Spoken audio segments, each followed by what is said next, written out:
بسم اللہ الرحمن الرحیم۔ آج کی تراویح کے چند اہم نکات۔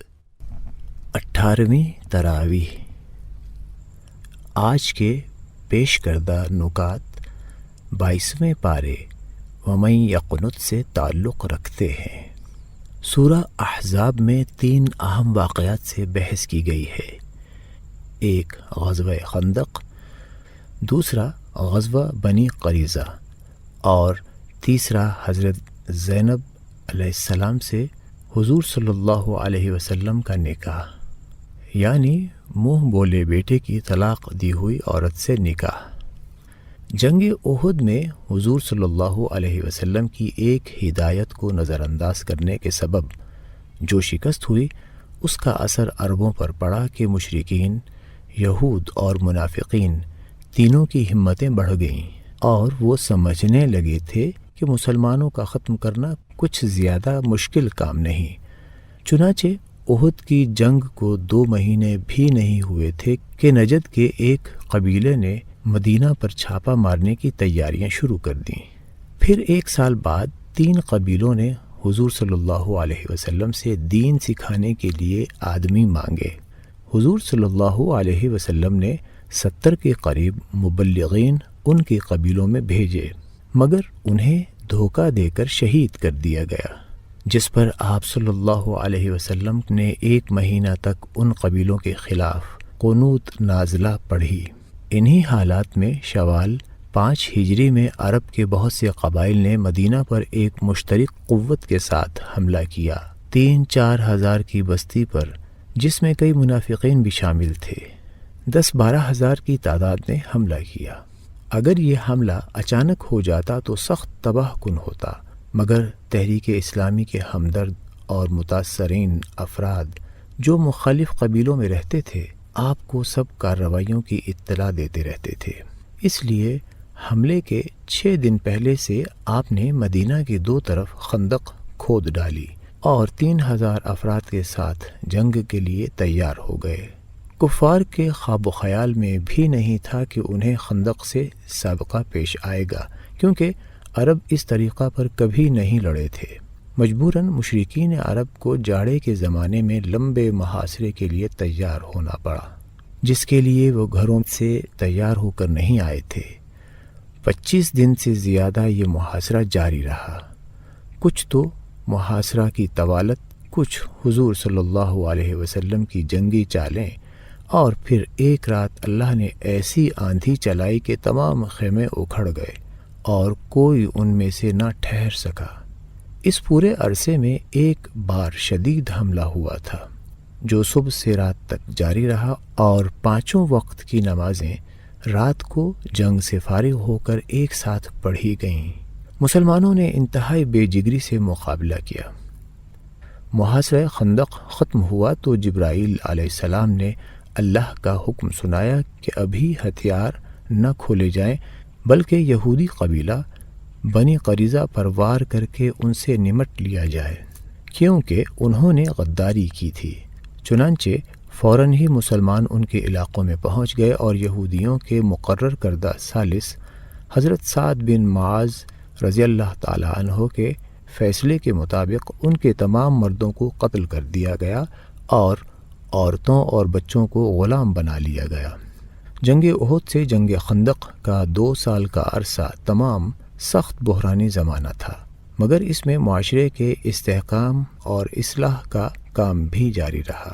چنانچہ مسلمانوں کے نکاح اور طلاق کے قوانین اسی زمانے میں مکمل ہوئے، وراثت کا قانون نازل ہوا، اور شراب اور جوئے کو حرام کیا گیا، اور دوسرے بھی کئی پہلوؤں کے متعلق قوانین نازل ہوئے۔ اس سلسلے کا ایک اہم مسئلہ جو اصلاح کا تقاضا کر رہا تھا، وہ منہ بولے بیٹے کا مسئلہ تھا، جسے لوگ اصلی بیٹے جیسا سمجھتے تھے۔ اسے وراثت میں حصہ ملتا تھا، اس سے منہ بولی ماں اور منہ بولی بہنیں اسی طرح بے تکلف ہوتی تھیں جیسے سگی ماں اور سگی بہنیں۔ اسی طرح اگر وہ مر جائے یا اپنی بیوی کو طلاق دے دے تو اس کی بیوی سے منہ بولا باپ شادی نہیں کر سکتا تھا۔ یہ باتیں قدم قدم پر قرآن کے ان قوانین سے ٹکراتی تھیں جو اللہ نے سورہ نساء اور بقرہ میں نکاح، طلاق اور وراثت کے متعلق اتارے ہیں۔ ساتھ ہی یہ بات اخلاق کے پہلو سے بھی بری تھی کہ کتنا ہی سگوں کی طرح سمجھا جائے مگر پھر بھی وہ حقیقی بیٹا یا بھائی نہیں تھا، اور بہت سے ذہن بے تکلفی سے ناجائز فائدہ اٹھا لیتے تھے۔ ضرورت اس بات کی تھی کہ ان برائیوں کا راستہ روکا جائے، مگر یہ راستہ صرف قانون بنانے سے نہیں رک سکتا تھا۔ اس لیے اللہ نے ایسے حالات پیدا کیے کہ نبی صلی اللہ علیہ وسلم کو خود اس رسم کو توڑنا پڑا۔ آپ کی پھوپھی ذات بہن حضرت زینب رضی اللہ تعالی عنہ کو ان کے شوہر حضرت زید بن حارثہ رضی اللہ تعالی عنہ نے طلاق دی، جو حضور صلی اللہ علیہ وسلم کے منہ بولے بیٹے تھے۔ تو اللہ نے حکم دیا کہ آپ حضرت زینب رضی اللہ تعالی عنہ سے شادی کر لیں۔ جب آپ نے حضرت زید رضی اللہ تعالی عنہ سے ان کا نکاح پڑھایا تھا تو عربوں کی یہ رسم توڑی تھی کہ وہ آزاد کردہ غلام کو اپنے برابر نہیں سمجھتے تھے، بلکہ اس سے غلاموں کا سا سلوک کرتے تھے۔ آپ نے اپنی پھوپھی زاد آزاد عورت سے ان کی شادی کر کے یہ ثابت کیا کہ اسلام میں آزاد کردہ غلام بھی اشراف کا درجہ رکھتا ہے۔ اب اللہ نے چاہا کہ اس رسم کو بھی توڑیں اور منہ بولے بیٹے کو اصل بیٹا نہ سمجھا جائے۔ اسی طرح پردہ کے احکام جاری ہوئے اور قریبی رشتہ داروں کے علاوہ غیر مردوں کے ساتھ خلا ملا حرام قرار دیا گیا۔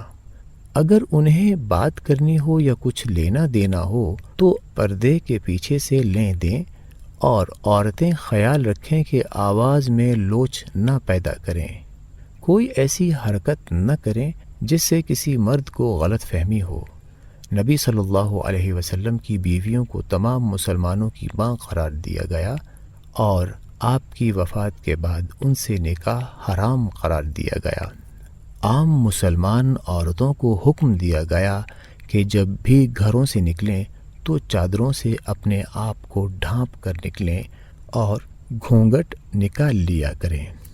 اسی موقع پر اس بات کا اعلان بھی کیا گیا کہ حضور صلی اللہ علیہ وسلم آخری نبی ہیں، اور چونکہ آپ کے بعد کوئی نبی آنے والا نہیں، اس لیے تمام برائیوں کا خاتمہ کیا جا رہا ہے اور ہر بری رسم کو بدلا جا رہا ہے۔ اگر اب بھی کوئی بری رسم باقی رہ گئی تو قیامت تک اسے نہ بدلا جا سکے گا۔ آپ صلی اللہ علیہ وسلم کے طفیل جو احسانات اللہ نے امت مسلمہ پر کیے، ان کی اہمیت اور آپ صلی اللہ علیہ وسلم کی عظمت کو ظاہر کرنے کے لیے مسلمانوں کو محمد صلی اللہ علیہ وسلم پر درود و سلام بھیجنے کا حکم دیا گیا۔ سورہ سبا میں سورہ نمل کی طرح کفار کے اعتراضات کا جواب دیا گیا ہے، اور حضرت سلیمان علیہ السلام کے بہت بعد کے زمانے کے واقعات سنا کر بتایا ہے کہ بعد میں پھر قوم سبا گمراہی میں مبتلا ہوئی تو اللہ نے اسی قوم کو جس پر ساری دنیا سے زیادہ انعامات کی بارش کی تھی اور شام سے یمن تک مسلسل باغات عطا کیے تھے، ایسا تاراج برباد کیا کہ آج تک یہ دریائی علاقہ بنجر اور ریگستان بنا ہوا ہے۔ ان کے بنائے ہوئے ڈیم، ان کے کرتوت، رشوت خوری کے سبب جو خدا سے بے خوفی کی بنا پر قوموں میں رواج پاتی ہے، ہمیشہ کے لیے تباہ ہو گئے۔ پیداوار بڑھانے کے لیے جو ڈیم بنائے گئے تھے، وہی پیداوار کی صلاحیت ہمیشہ کے لیے ختم کر دینے کا باعث بن گئے۔ اللہ کے ہاتھ میں ہے کہ زہر کو تریاق اور تریاق کو زہر بنا دے، اس لیے اپنی طاقت اور صلاحیتوں پر گھمنڈ نہ کرو، بلکہ اللہ کے شکر گزار اور فرما بردار بنو۔ سورہ فاطر میں بڑے حکیمانہ انداز میں سمجھایا گیا ہے کہ نادانو، نبی صلی اللہ علیہ وسلم تمہیں جس راستے پر بلا رہے ہیں اس میں تمہارا ہی بھلا ہے۔ ان کے خلاف مکاریاں، چال بازیاں اور انہیں ناکام بنانے کی کوشش دراصل ان کے خلاف نہیں بلکہ تمہارے ہی خلاف پڑ رہی ہیں۔ ان کا کہنا نہ مانو گے تو اپنا ہی کچھ بگاڑو گے. جو وہ کہہ رہے ہیں اس پر غور کرو. آخر اس میں غلط بات کیا ہے؟ وہ شرک کی تردید کر رہے ہیں. کیا کوئی معقول وجہ دنیا میں شرک کے نظام کو صحیح ثابت کرنے کی ہے؟ وہ توحید کی دعوت دے رہے ہیں. کیا آسمانوں اور زمین کو پیدا کرنے والی ہستی اللہ کے سوا کوئی اور بھی ایسی پائی جاتی ہے جو خدائی صفات اور اختیارات رکھتی ہو؟ وہ تم سے کہتے ہیں کہ تم اس دنیا میں غیر ذمہ دار نہیں ہو، بلکہ تمہیں اپنے سارے کاموں کا خدا کو حساب دینا ہے. کیا اس میں کوئی بات اچنبھے، حیرانی، تعجب کی ہے؟ کیا تم روز نہیں دیکھتے کہ بظاہر بے جان انڈے میں سے چلتا پھرتا چوزا نکل آتا ہے اور زندہ مرغی میں سے بظاہر بے جان انڈا نکلتا ہے؟ مردہ زمین سے لہلہاتی کھیتی پیدا ہوتی ہے، پھر یہی لہلہاتی کھیتی والی زمین مردہ ہو جاتی ہے، خاک اڑنے لگتی ہے. تو اللہ کے لیے تم سب کو دنیا کے ختم ہونے کے بعد پھر سے اٹھا دینا کون سا مشکل کام ہے؟ اگر تم اپنے آپ کو بے مہار کا اونٹ سمجھ کر دنیا میں جینا چاہتے ہو تو نبی صلی اللہ علیہ وسلم کا اس میں کیا نقصان ہے؟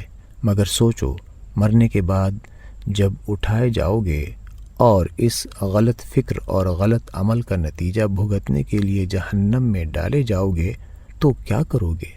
آخر میں نبی صلی اللہ علیہ وسلم کو سمجھایا گیا کہ جو لوگ نہیں مانتے ان کے رویے پر جان نہ گھلائیں. جو لوگ آپ کی بات مانیں ان کی طرف توجہ دیں. پھر ایمان لانے والوں کو کامیابی کی بشارتیں دی گئیں تاکہ وہ راہ حق پر ثابت قدمی سے چلتے رہیں.